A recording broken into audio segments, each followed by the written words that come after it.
Hello, Assalamu alaikum. Welcome back to my channel. It's me Priyanti and আজকে আমি আবারও একটা র্যান্ডম ব্লগ নিয়ে চলে আসলাম। সো এই ব্লগের মধ্যে বা এই ভিডিওর মধ্যে আমি আমার কিছু প্ল্যান শেয়ার করব। তোমাদের যদি ভালো লাগে তাহলে তোমরাও সেটা অ্যাকসেপ্ট করে তোমাদের জীবনে কাজে লাগাইতে পারো। তো চলো একটা একটা করে আমার প্ল্যানগুলো আনফোল্ড করে ফেলি তোমাদের সামনে। So let's start this video. তো ১ম নাম্বার প্ল্যানটি হচ্ছে যেহেতু আমি প্রি-টেস্ট এক্সাম দিয়েছি আর এখন ১ মাস হতে যাচ্ছে, এখনও ১ মাস হয় নাই। সো আমি ভাবছিলাম কি এমন কিছু করতে যা আমার সিলেবাসটাকে আরও দ্রুত রিভিশন দিতে সাহায্য করবে। এক্ষেত্রে আমি একটা প্ল্যান করেছি যে সায়েন্সের সাবজেক্ট বা ম্যাথামেটিক্যাল সাবজেক্টগুলা যেগুলো আছে যেমন হায়ার ম্যাথ, ফিজিক্স, কেমিস্ট্রি, এই ম্যাথামেটিক্যাল সাবজেক্টগুলোকে আগেই আমি অত গুরুত্ব দিব না।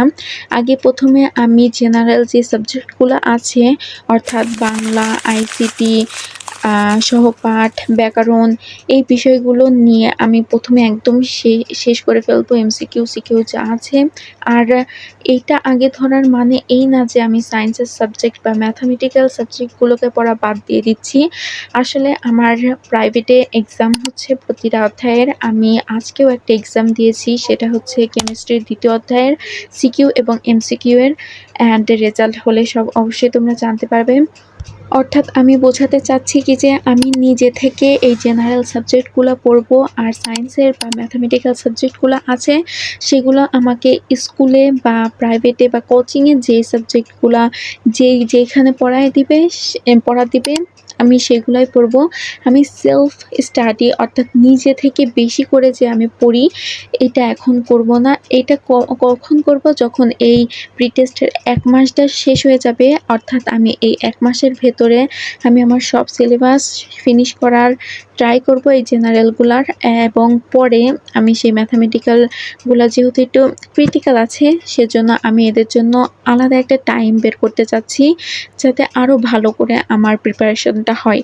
সো তোমরা যদি চাও এটা তোমাদের জীবনেও ফলো করতে পারো, আমার মনে হয় এটা ভালো হবে। আর আমি সবসময় পরীক্ষা করতে থাকি কি যে কোনভাবে পড়লে আমার সুবিধা হয়, যাতে আমার বোর্ড পরীক্ষার সময় আমার এত তাড়া না লাগে আর আমার কষ্টও না হয়। সো এটাই হচ্ছে।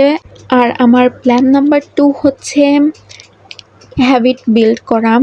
আমি যাই করি না কেন, আমি পড়াশোনা করি, এডিটিং করি, ইউটিউবিং করি বা লেখালেখি করি, যাই করি না কেন আমার একটা হ্যাবিটে পরিণত করতে হবে। তার জন্য আমি ভেবেছি কি যে এমন একটা লিস্ট বা টু ডু লিস্ট বা প্ল্যানার তৈরি করতে যাতে আমি আমার প্রত্যেক দিনের কাজগুলো, স্টাডি রুটিন বা জেনারেল টাস্কগুলো আমি খুব সুন্দরভাবে করে ফেলতে পারি। তোমরাও এটা কাজে লাগাতে পারো। আর যেহেতু আমি অ্যাটমিক হ্যাবিট বইটা পড়ছি এই কারণে আমার মনে হচ্ছিল কি যে কোনো কিছু যদি খুব ছোট ছোট করেও শুরু করা যায় তাহলে একদিন সেটা গিয়ে অনেক বড় হয়ে দাঁড়াবে। এখন হয়তো আমার মনে হচ্ছে কি হবে এই ইউটিউবিং করে বা লেখালেখি করে বা আমার হবি যেইগুলো আছে সেগুলো করে ছবি এঁকে কী হবে? আসলে এইগুলা হচ্ছে যদি হ্যাবিট হয় তাহলে এগুলা অবশ্যই একদিন বেনিফিট দিবে। ওই বইয়ে এইটাই লেখা আছে। আর আমিও তাই মনে করি।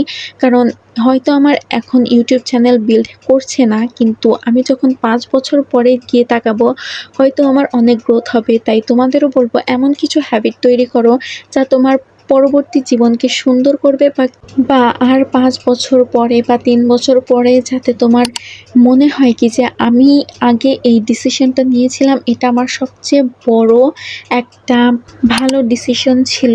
আর এইখানে আমার প্ল্যান 2 শেষ হয়ে গেল।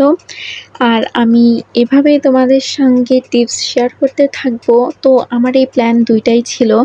আমি আসলে ভিডিও করার আগে ভেবে নেই না কয়টা প্ল্যান আছে এক্স্যাক্টলি। আমি ভিডিও করতে করতে বা ভয়েস ওভার দিতে দিতে মনে পড়ে যায়, আমি সেইগুলো তোমাদের বলে দেই। সো তোমাদের যদি ভিডিওটা ভালো লাগে তাহলে অবশ্যই সাবস্ক্রাইব করে দিও। বাই।